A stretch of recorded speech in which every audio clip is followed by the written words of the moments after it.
Vamos a entrar a partir de este momento en la sección editorial.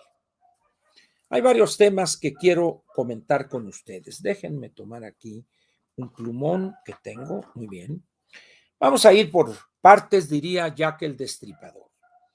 ¿Qué esperar para el 2022? Entre aquellos que se dedican a la cuestión económica o la prospectiva económica, en estos días o esta época y quizá las primeras 2 o 3 semanas del año que comenzará en unos cuantos días, es común que se elaboren pronósticos sobre el crecimiento de la economía, medida a través del Producto Interno Bruto, se hable de paridad, de tasas de interés, etcétera, etcétera. Sin embargo, alguien pretende disminuir la importancia de este tipo de ejercicios diciendo es que nunca aciertan. Sin duda alguna, es un pronóstico, es una estimación que se hace, pero que es mucho mejor que nada tener frente a la incertidumbre. En fin, ¿qué podemos decir para el 2022? De entrada, hoy ya podemos hacer una afirmación categórica.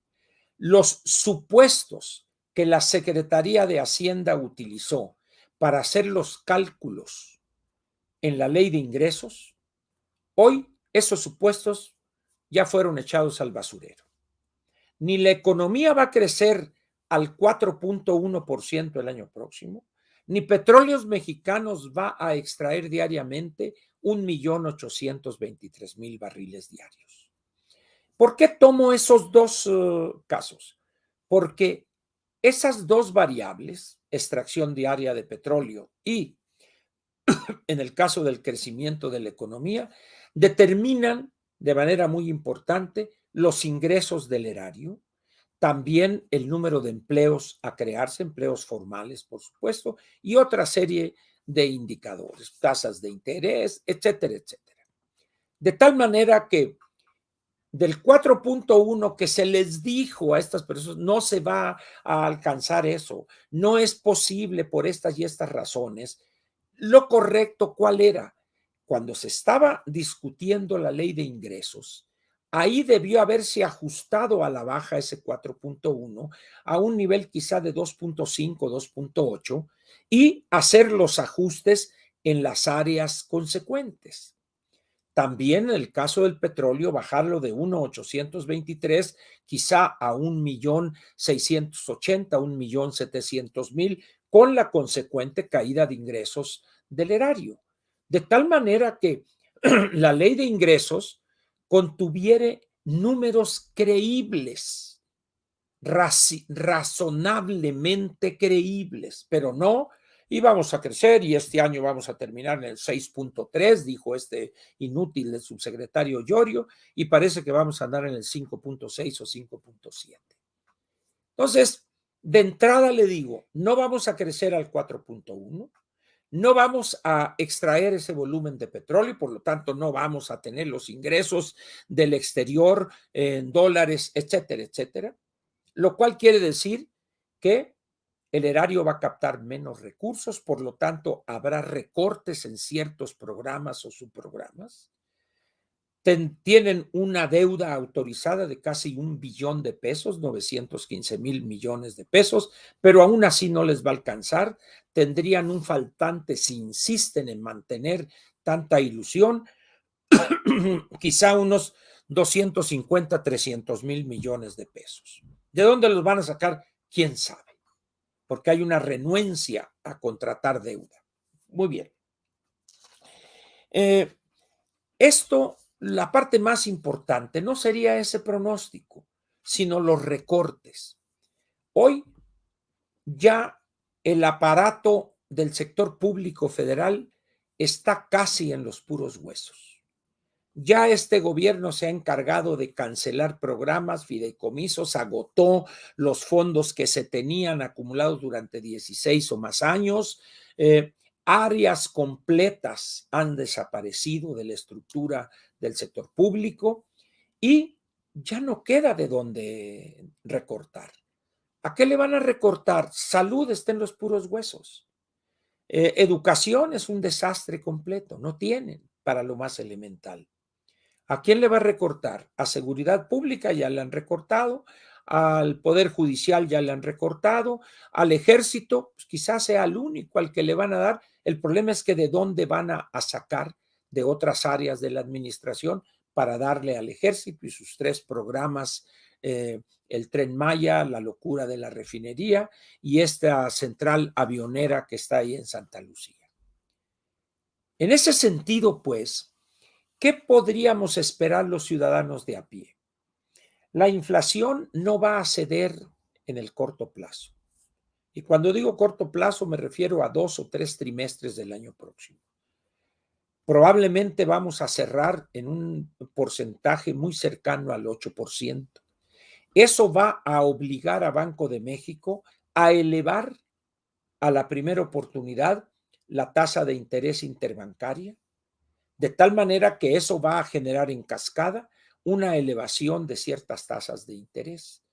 Por lo tanto, si usted tiene adeudos en tasa variable, tarjeta de crédito, créditos de bienes de consumo duradero, un carro, una lavadora, una pantalla, etcétera, etcétera, va a tener que pagar más por intereses. Por lo tanto, no va usted a poder disponer de recursos para consumir. Va a tener que pagar ese adeudo que se va a elevar, perdón, ese monto de los intereses o sería el costo financiero.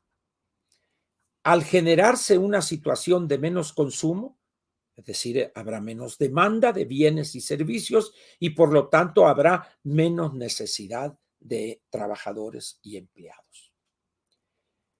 Se va a encarecer el crédito, por lo tanto, hay muchas personas que ya no podrán contratar un crédito por el precio elevado del crédito que tendrá como consecuencia de la elevada inflación. En esas condiciones, pues, habrá que pensar en cuáles son las condiciones directas para el ciudadano de a pie. Que las finanzas públicas, que esto no. Piense en usted. Por eso yo me he cansado de decirle, reduzca su deuda. No compre cosas innecesarias. Sin embargo, en el Buen Fin andaba la gente con unas pantallotas, allá casi se caían ahí. Es decir, esa es la ventaja de la libertad, que cada quien puede hacer lo que le dé su regalada gana, pero también tiene que pagar las consecuencias de esas malas decisiones. Mire, yo llegué aquí a la Ciudad de México en 1962. Específicamente el 31 de diciembre de 1961, a pasar el año nuevo en casa de mi hermana, con la que yo llegué a vivir en aquel entonces. Aquí vivía mi hermana Gloria, que hoy vive en Los Mochis. De tal manera que a partir del 62, completito, yo he sido vecino con ligeros periodos fuera de la Ciudad de México. No recuerdo desde 1962. No obstante, que hemos pasado periodos difíciles económicamente hablando, un año en el cual haya visto yo tantos letreros de se vende departamentos o casas. Estoy sorprendido en verdad, la cantidad de bienes inmuebles que están a la venta hoy en la Ciudad de México. Y no se venden, ¿por qué? Porque estamos ante un mercado de compradores. El que tiene liquidez dice, a ver, ese departamento, pues sí, me gusta, está muy bien, bien ubicado. ¿Cuánto pide? 12 millones. Le doy 6. Oiga, ¿cómo? Ah, no, no lo quiere, no, señor. Tan amigos como siempre. Ahí nos vemos. El comprador fija las condiciones hoy, no el vendedor. Hay una gran oferta de bienes inmuebles y la demanda es muy baja. Es decir, esa es la realidad que se ha generado. Que no la creó, no la generó todo este gobierno. Sí, no. Este es el único gobierno, junto con por allá un país africano. Es el país que menos dinero invirtió para proteger el empleo o el ingreso de los informales, cuando tenemos casi el 60% de la fuerza económicamente activa de la población económicamente activa en la informalidad. Todo por la ignorancia y la visión cerrada del presidente, del bulto. Ahí están las consecuencias. Un sistema de salud, yo no digo que era el mejor al 31 de diciembre del 18, no, lejos estábamos de eso, pero había vacunas, dijo aquel. Había vacunas. Entonces, 3 años después, vea usted la situación en que se encuentra el sector salud. Y le puedo decir algo, no va a haber medicamentos, ni quimios, ni eso. No saben ni comprar y ni tienen dinero para comprar. El Programa Nacional de Vacunación ha sido un desastre completo, y va a haber los efectos en los próximos 2 o 3 meses. Lo va a haber. En esas condiciones, pues, va a ser un año difícil. Yo le pediría mucha mesura, prudencia en el gasto y el ahorro que se puede expresar en reducir el monto de la deuda. Otro tema que vale la pena señalar es el enfrentamiento entre el Instituto Nacional Electoral y el presidente.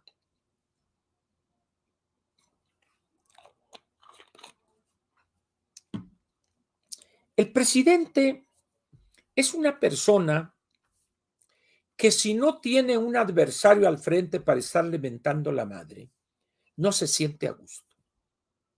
Se le han agotado los adversarios. Hoy es el INE. ¿Quién va a ser mañana? Pues no sé, si el cambio climático, no lo sé, ¿verdad? Pero la verdad es que hasta ahorita, en términos de imagen ante sectores que deciden en este país, empresarios, clase media ilustrada, académicos, etcétera, lo que podríamos llamar ese sector que mueve a este país, tomando riesgos, dirigiendo empresas, etcétera, el presidente perdió la batalla. El INE ha logrado defender con entereza y valentía su autonomía.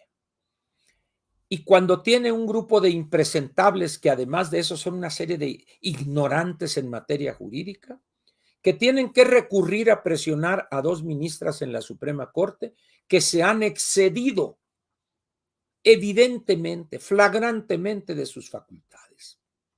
Y eso lo vamos a ver la segunda semana de enero, acuérdese usted de mí. Y el hecho ahí está, la captación de firmas.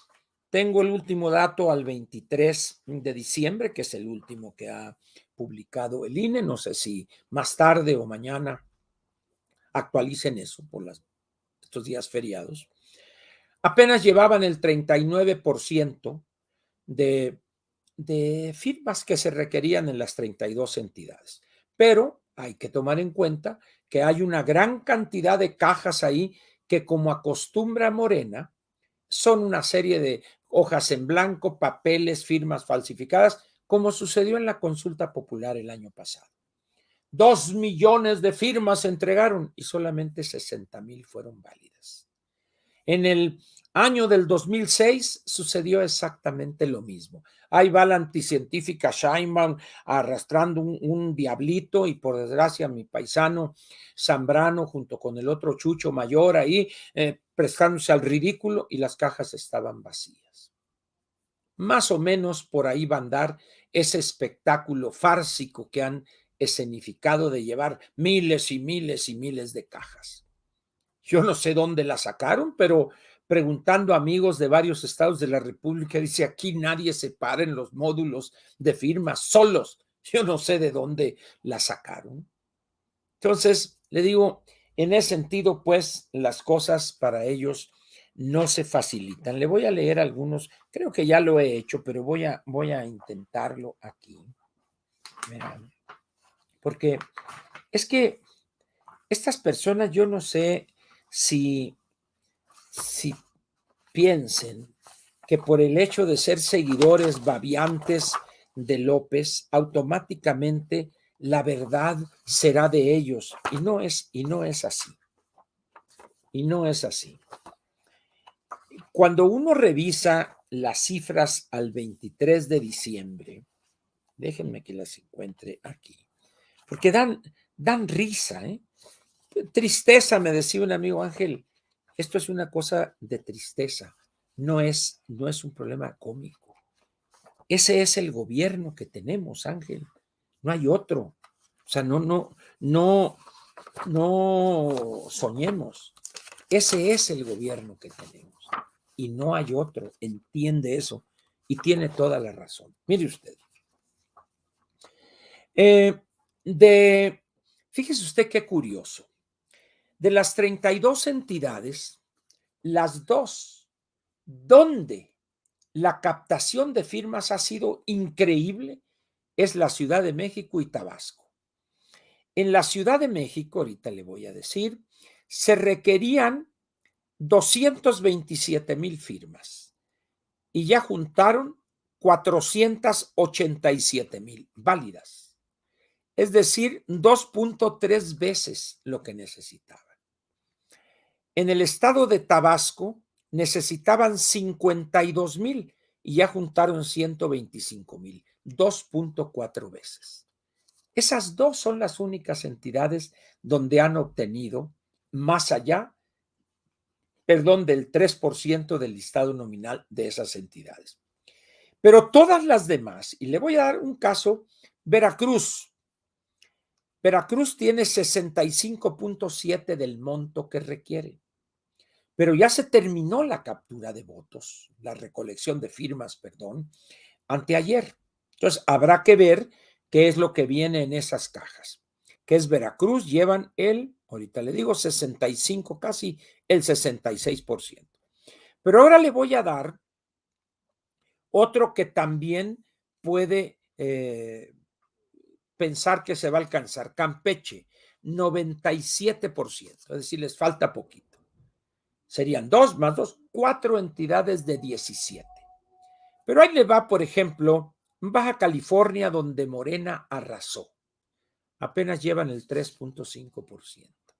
Sonora, donde arrasó el Poncho Durazo con la ayuda de los mañosos, el 2.3%. Sinaloa, el 7.4%. Y así le puedo dar. ¿Qué quiere decir? Que esta gente se han dedicado a llenar hojas y hojas aquí en la Ciudad de México y en Tabasco, nada más.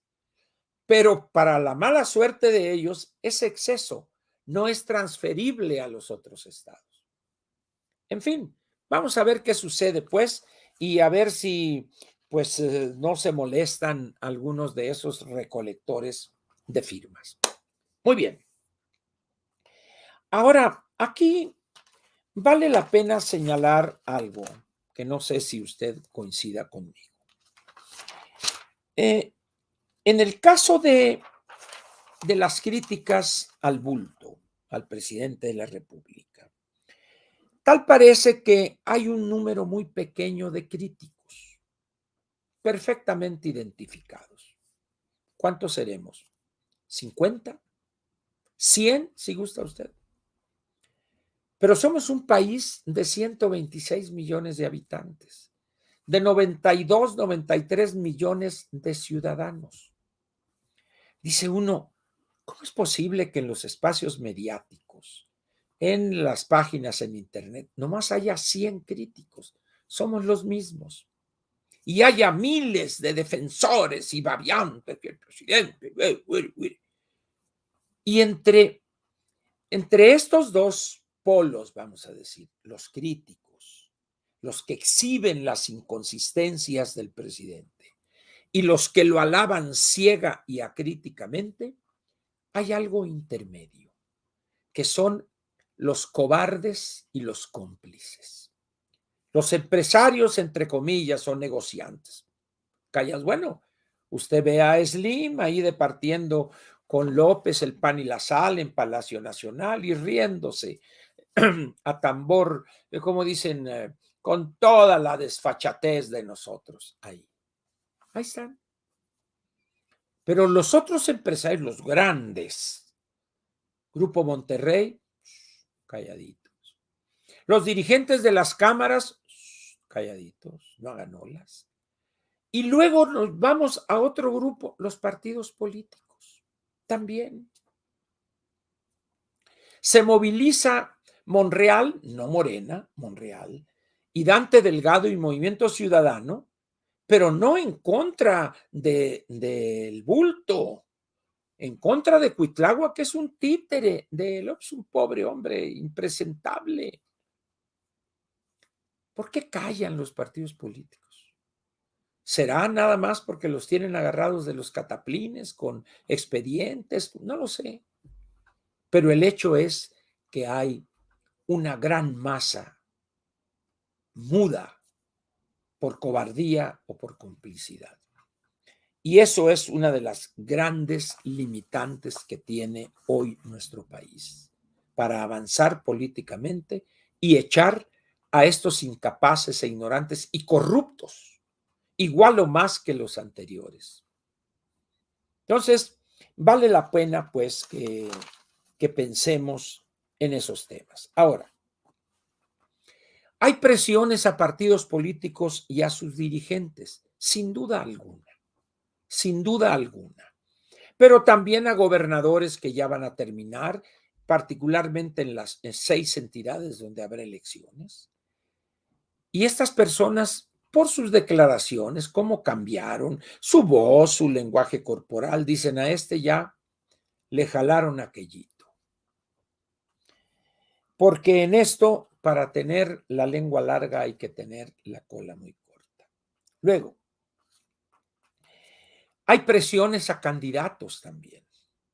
¿Qué pasó? ¿Qué va a ser? Y luego entra la mañosada y nosotros queremos esto y nos das y este puesto y te damos dinero. Es decir, estamos ante una avalancha de consecuencias de la gran corrupción que este gobierno ha estimulado y le ha otorgado impunidad de facto total, que son los grupos delincuenciales dedicados al narcotráfico, entre otras cosas.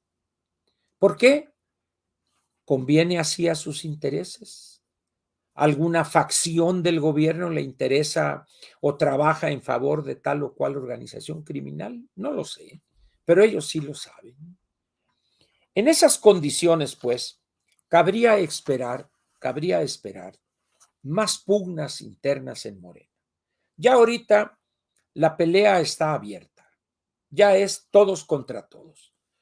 Hay 4 corcholatas, 3 corcholatas oficiales y una corcholatas de otra marca que sería Ricardo Monreal. Pero las 3 corcholatas son la anticientífica Sheinbaum, el inútil de Ebrard y este florero del Edén tabasqueño que llegó recientemente al gabinete. Mi opinión es que la anticientífica no será la candidata de Morena a la presidencia de la República. Primero, por ser una mujer incapaz políticamente hablando. Puede ser muy buena como científica, cosa que dudo también, pero vamos a concederle el beneficio de la duda. Pero en términos de capacidad política, de habilidad para generar simpatía, es nula. Es una mujer seca, fría, no tiene su misma presencia, su físico, no concita simpatía alguna para pensar en que se volcarían millones a votar por ella. Y la otra es que el presidente pues, tiene una relación de muchísimos más años con Adán Augusto, el actual florero de Bucareli, que vino del Edén. En esas condiciones, ¿qué le va a quedar a Ebrard y a Monreal? Bueno, pues ellos decidirán, ellos sabrán. Es decir, ¿quién soy yo para darles un consejo? ¿No? Punto. Pero el hecho es que esa pugna va a aflorar más pronto de lo que imaginamos y no de la manera más civilizada que pudiéramos desear. Pues eso es todo lo que quería comentarles yo en la parte editorial. Con esto termina la sección editorial de Platica con Ángel de hoy, lunes 27 de diciembre.